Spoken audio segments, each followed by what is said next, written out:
Pete Hegseth, you will recall, was in trouble. It was only about 3 or 4 weeks ago for publishing sensitive, confidential bombing plans on the decentralized encrypted messaging service Signal. So not through official channels, not through an official app or protected email server or anything. He just dumps this stuff onto Signal. And there just so happened to be a journalist from The Atlantic also on Signal. So it's like, what is he doing? Why is he publishing this? Anyway, this was a scandal like 3 or 4 weeks ago, right? And a lot of people said, well, yeah, this is what you get when you hire Pete Hegseth, like the guy's a fucking booze hound. One of your colleagues said that you got drunk at an event at a bar and chanted, "Kill all Muslims." He's chaotic. He doesn't take his responsibility seriously. Claiming he came to work smelling of booze.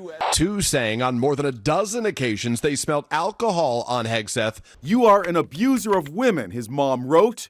I was like, no, that's not, this is not that.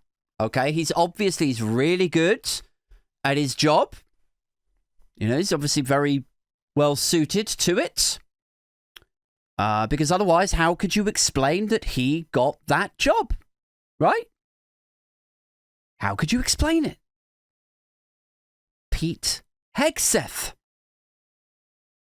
whose only qualification for working in the Trump administration, working at the very top levels of the United States government, so far as I can see it, his only qualification was that he presented Fox News.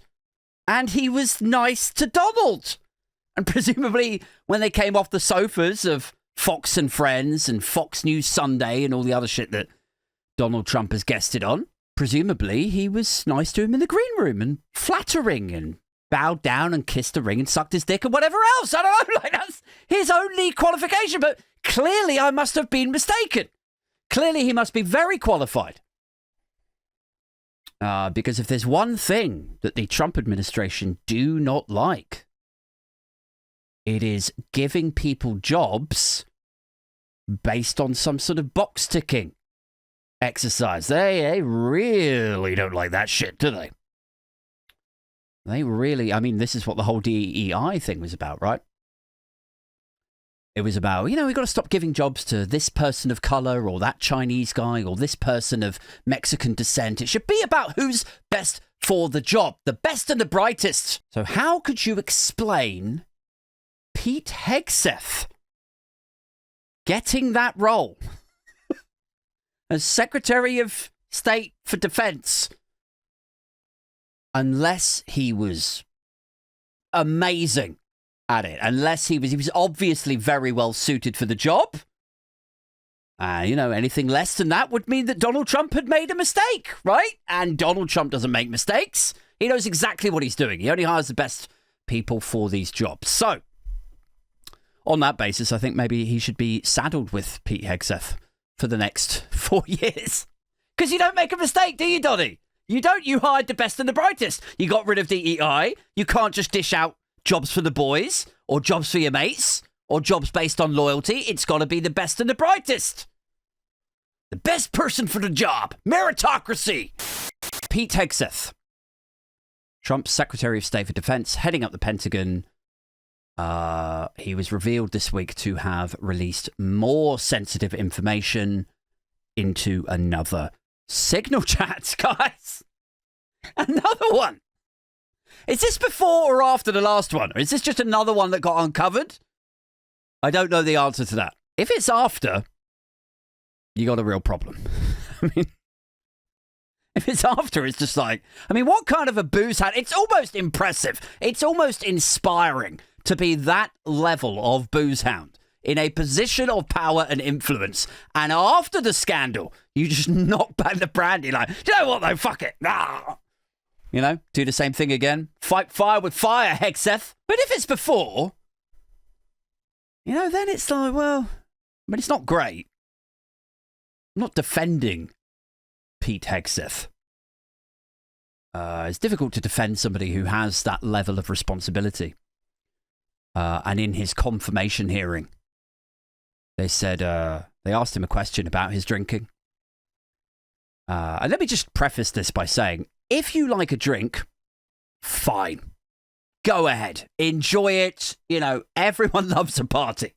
But if they're quizzing you off the back of you having actually some sort of serious alcoholism problem that has caused you problems in your other professional life stuff, previous roles, people were concerned by it, and they ask you in a congressional confirmation hearing, like... Many of your work colleagues have said that you show up for work under the influence of alcohol or drunk.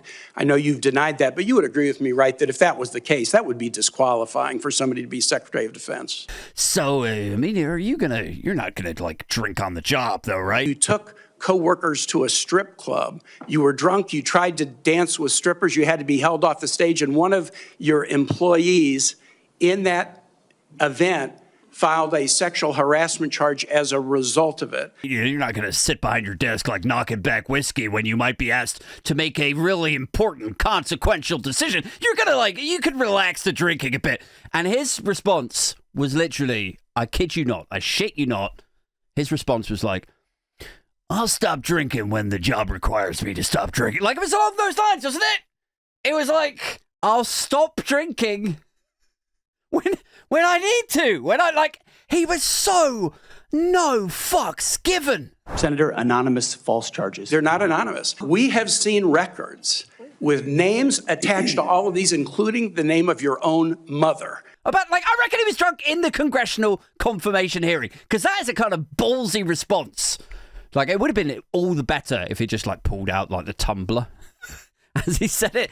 Like, are you going to stop drinking when you need to make a serious, consequential decision? Well, how about I stop drinking when I need to, when the situation calls for it, but right now I'm a little bit busy, all right? Go on, Pete. Sources have been briefing that the White House are already looking for a replacement. Imagine that shit. Imagine you are still in your job and everybody out there in Newsland is like, oh yeah, he's toast. He's like, you're gone. You don't know it yet? Like, he's basically like the American government version of Kemi Badenoch here. Like, everyone knows she's toast except for Kemi Badenoch, who remains clueless. Like, it's tragic. So sources have been briefing that they're already looking for a replacement. Reports that Robert Jenrick is privately applying for the role are yet to be confirmed.